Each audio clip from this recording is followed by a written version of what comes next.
Hello, Sold viewers. Big Ronnie here with another Sold stay-at-home series, trying to keep you entertained during the quarantine lockdown. People are fighting in the streets. Let me go to my hairdresser. It is crazy. We just want to talk about art. So that's what we're going to do today. We appreciate all the great comments and feedback that we've gotten for this new series. For those who would like to support us, please consider donating at patreon.com/Sold Magazine. That'll help us keep the train going. Pay for dues and fees and all that fun stuff. But let's just jump right into it today with one of our absolute favorite artists. We have covered her numerous times on the platform, and we are excited to see the new stuff that she's been working on lately. Say hi to Jenna Morello. Hello, everyone. How is your quarantine going? You know, it's same as everybody else's. It sucks. Yeah. It's fun scrolling down the feed and keeping busy, but I'm very jealous of the very cool stuff that you've been cranking out lately. Can we see some of the resin pieces and tell us a little bit about them? Yeah, if I pick this up, can I turn it? The reason we're not FaceTiming over there is because the glare is so bright. But can I pick this up and flip it? Yeah. All right, I'm new to Zoom, guys. Let's see how it goes. All right, let's see. All right, this is like exclusive. Watch out, Henry, because we don't normally go to my desk. Ooh, the desk. All right, so here's my table. My mother got it for me. It was, what did it used to be? It used to be a cafeteria table. And this is just kind of where I work. You can see it's like here's set ones that are ready to go. Here's scrap ones that will go to my mother and my nephews. There's the rose blocks that I sell. Here's their packaging that they end up coming in, which I figured was kind of fun. And then let me grab some of the other ones so you can see. There's Henry. Hey, Henry. All right, let's see. So yeah, they're fun. They're local flowers. There's some imported flowers. My mother started sending. This is actually one my mother sent me. And they're just, business as usual for me. It's just weird that outside is totally different. Now, these are made out of resin, dyes, and other... Yeah, this one I was experimenting with butterfly wings. Yeah, they're just made with resin, and then depending on what the resin can hold or take on the inside. So I've just been kind of experimenting with things that I find. This is a scrap one, but this is like these pine cones I found at the park. Since I'm not going too far. Where's other ones? Oh, this was found. These were apple blossoms found across the street. So it's a mix and match of found stuff given to me. In the beginning, I started to order stuff, but it's kind of more fun to discover, your own stuff. And then I figured the packaging like this was fun considering what's happening right now. Like it's kind of serious. It's more me on the outside. And then the inside, it's kind of like an Easter box. All happy and cloudy. That's nice. Now, Yeah, do you have any the slingshot? Yeah. Yeah, these are my favorites. Now the slingshot, look, I'll show you. The slingshot initially was this one. And you see how I took it down on parts?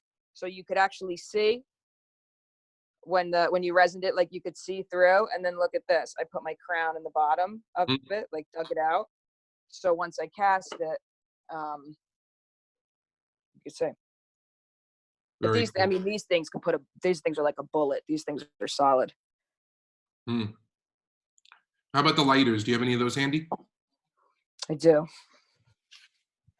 I got a whole box. Let's see. I have, again, this was found across. Cool. I liked it. My logo is embossed on it. What else do I got? Here's another wing I've been experimenting with, but the things about wings is the powder comes off. So this is literally just the shell. This one happened to turn out cool. A bunch didn't. Here's another collab with my mother. She's been sending whatever she's got from her garden home. They're cool. The lighters are funny. It's so funny that they're so popular considering they don't even work. But like they get the satiety of going like this, like it's just fun. And I like it's like a mini sculpture. I can do all sorts of stuff with it and experiment and put them at a price point that people can afford right now and just keep it moving and make other stuff, Now, one of the first gifts of art that we received from you was this guy here, this red Yeah. cast spray can, and I forget what's in it. There's something in here. Show me. Do you remember this guy? I do. What did I put in it? I don't even, or was it just was I just experimenting? Yeah, I think Was it might have been like, yeah, I think it was. I think it was just pigment experiment. And just like you said, with the tactile feel with the lighter, you pick But this up. it's fun, right? Like You just have for to put no clear on it. sort of reason.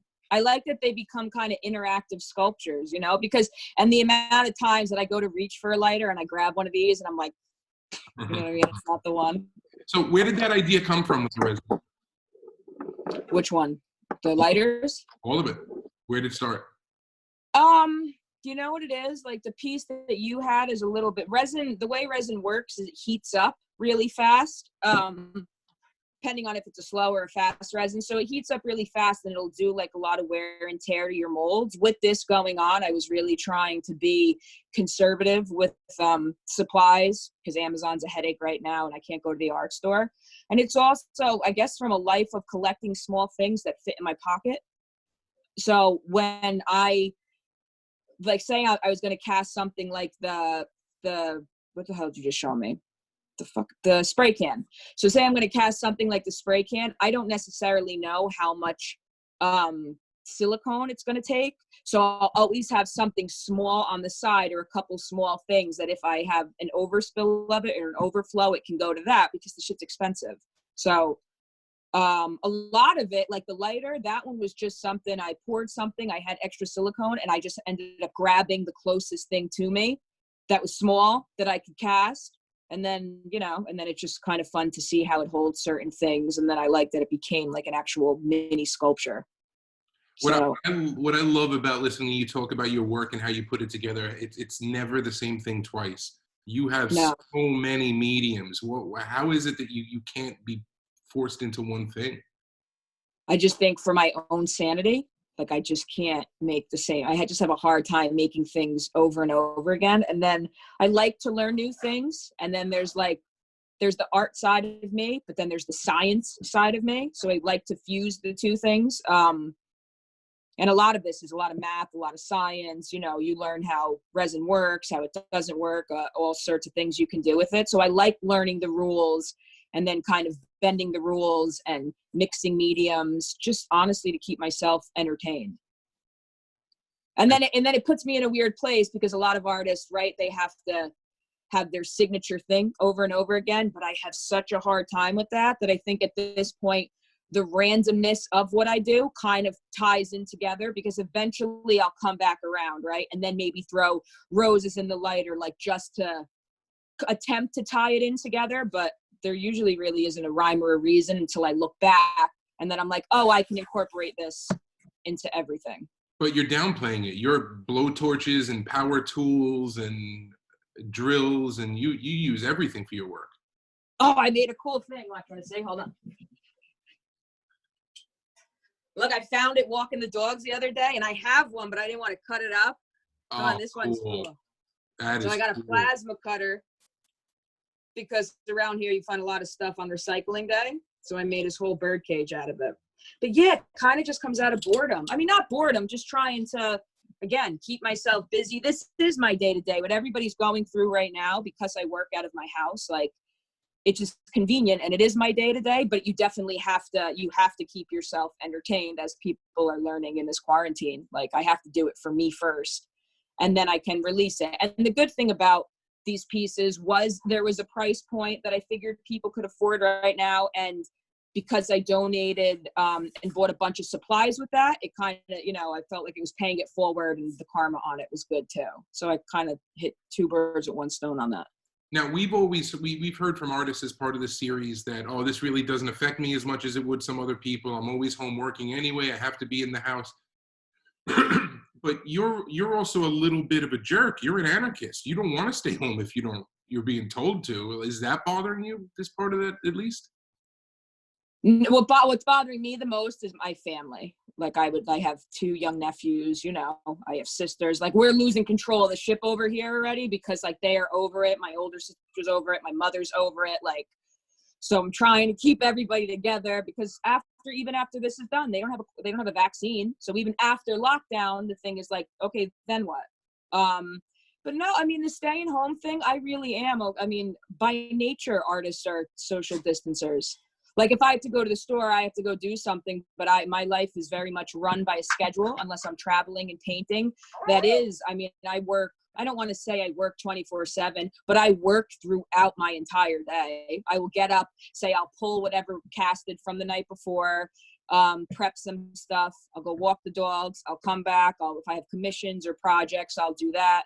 And then in the evening, I will set some more stuff or cast some more stuff. So every morning's kind of like Christmas and something to look forward to. And then I'll wake up in the morning, see how everything turned out, and then do it again. The cool thing about the small sculptures is it scratches that itch of me to constantly be making things, but I also hate having things. So then I can just get rid of them.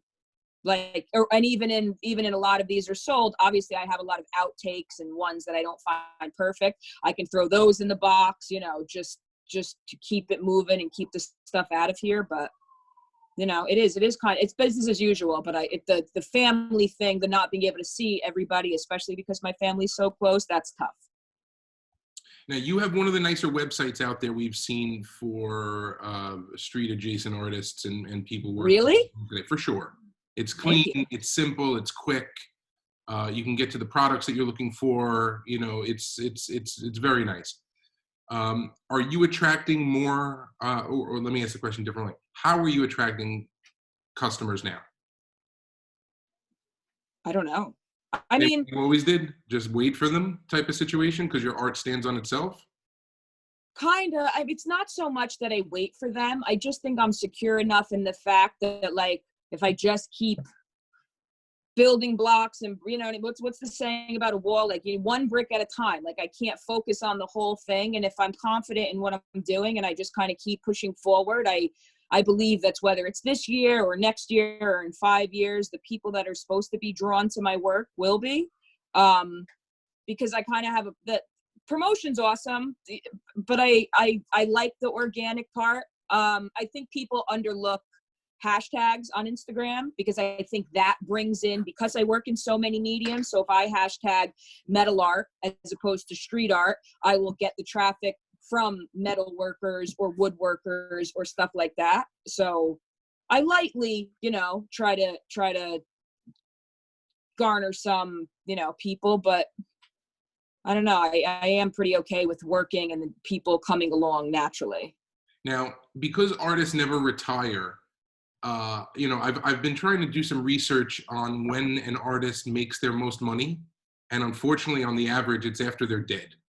After they're dead, I'm sure. Right. So, what do you think, besides living until you're 110, what do you think you can do as time goes on to keep the word up there about you? Just because it's not your personality to beat your chest on the corner and say how dope you are. That's just not who you are. Me or everybody? Life, not Jenna Morello. I think it's how many people say, I think you have to have a passion for it. I think it has to be something that you're doing, whether people are watching or they're not watching.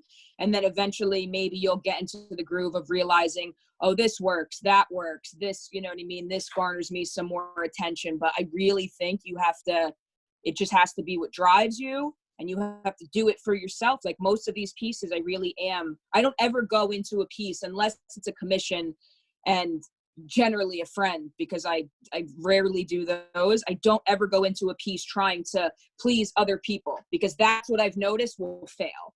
If it's something that strikes a chord within me, then people that it strikes a chord with generally will be attracted to it. But I think for longevity, it just has to be something that you like to do, and you constantly got to push yourself and be the best you could be, and push yourself to the point of fail and be uncomfortable, and not be afraid to ruin something, and just kind of keep it pushing.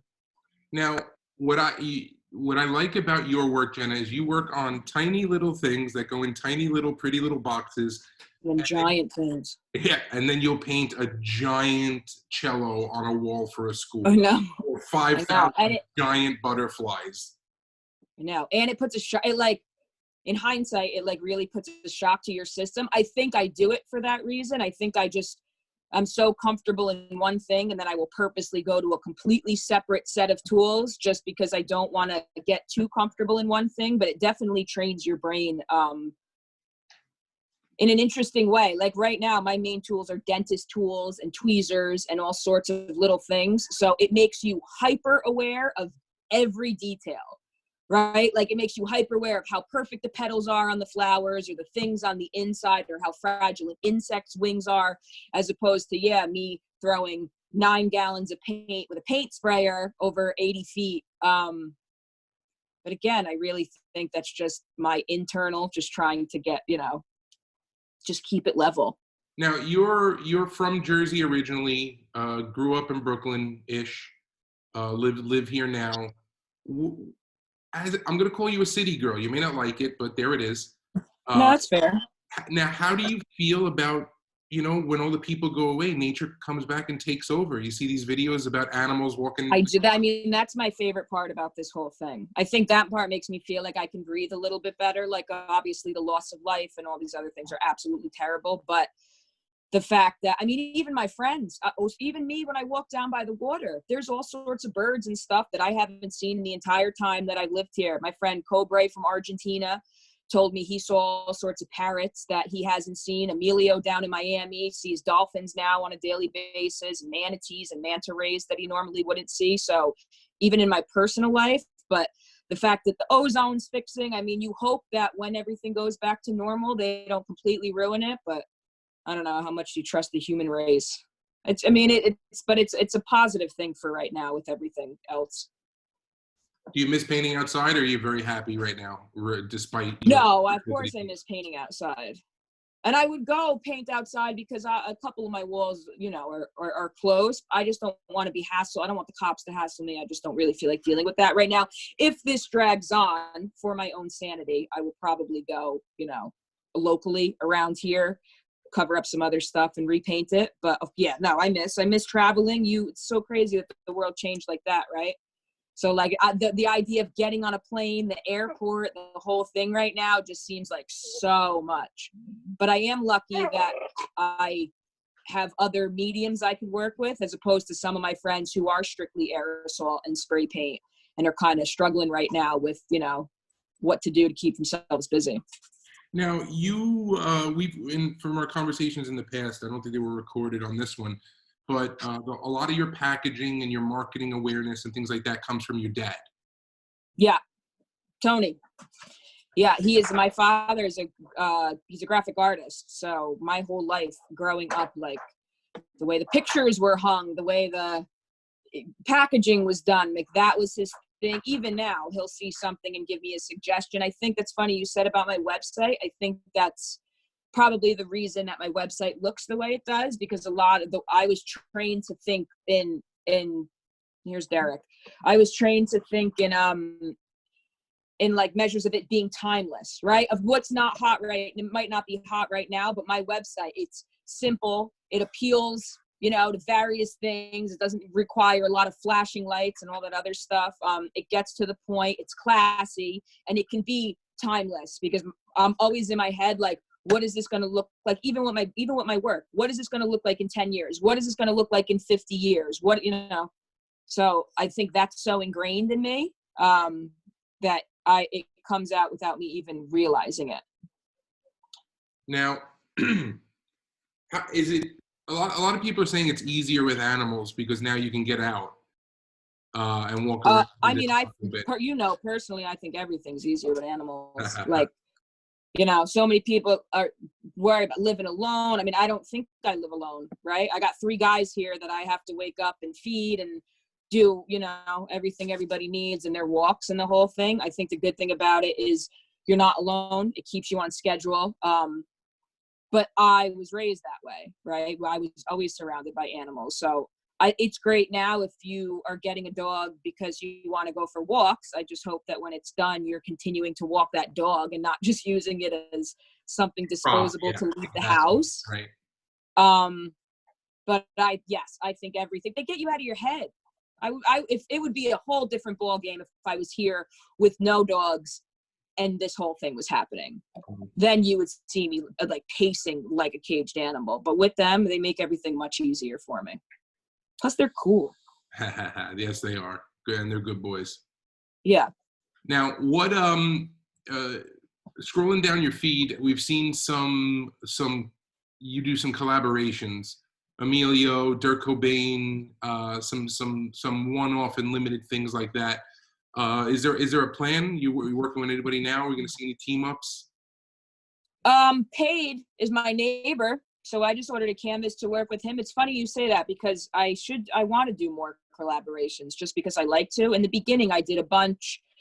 And then the thing about collaborations is I just kind of end up with them, and I don't want to stay stuck with them, but this goes back to me creating things and not wanting things. Mm-hmm. So if I do a collab and it doesn't necessarily sell, or I don't have a specific place to put it, then you got to take care of it. And then I have all this art, or I'll send it to my parents. I don't have storage or anything. And if they're resin, it has to be taken care of properly. So I have a bunch of great collabs. They just kind of fall into a place of what do you do with a great collab? They could go to a gallery, or you don't want to undersell it or not get what it's worth. So I hold on to a lot of them for sentimental value. But I do want to start doing more. Now, we've seen you post on your stories and pictures about you giving some other artists resin lessons. Who would I give resin lessons to? I don't want to put their name out there in case they don't want to be blasted like that. But it was 2 artists. I'll definitely tell you when we get off. But I was going to lead it to my question of who was the last artist or someone that taught you something that you're using? I mean, I'm not one of those artists that won't tell you how to do something. Like, because you could just Google it. Like it's no knowledge. It's plus if I could save you money, like I'm not out like trying to help it. But if you come to me and I can help you cut your learning curve because the things are expensive, like liquid, like silicone is expensive as hell. Mm-hmm. 2 little things of it are $30. A bigger thing of it is $300. Resin too. And there's like little tips and tricks that I've just learned that you can't necessarily Google. So I have no problem if somebody approaches me, because I don't like that, because in the past I've gone to people when I didn't know something and had them kind of, I can't tell you all my secrets. And then it's like, all right, you know what? Like, I'm not playing that game with you. But yeah, if someone comes to me, what's the last thing? I am currently in the middle of getting a pressure pot for resin because it could take the bubbles out, even though for some things I like the bubbles. But that's like one of the things I'd ask my dad about, because the pressure pot kind of freaks me out since, it can go bad. But I'll just hit up people's Instagrams. And then if they're nice, generally, if they're nice enough, they'll turn around and answer. So that's kind of the good thing about being in the art world, is you can go to people you admire, and hopefully if they're not a dick, they'll turn around and be like, hey, this is how you do it. So. Well, we're very glad to hear that you're holding up okay. I wasn't doubting. I just wanted to see those doggos. I'm very happy I got to. Thank you very much for your time, Jenna. We really appreciate you carving time out of the studio work for us. But before we let you go, please let everybody know where they can find you online, your website, your Instagram, stuff like that. Just my name, Instagram at Jenna Morello, JennaMorello. Website's the same, JennaMorello.com. I have like an art Facebook, but it mainly goes to, it's the same stuff that's on Instagram. But yeah, Instagram's basically my day-to-day. My shop is on my website, which I update now that I'm doing all this about almost daily. Awesome. Everybody go check out Jenna's shop. Let's help these artists stay in business while business is out. Thank you very much for your time today, Jenna, and we'll see you soon. I will see you later. Bye-bye.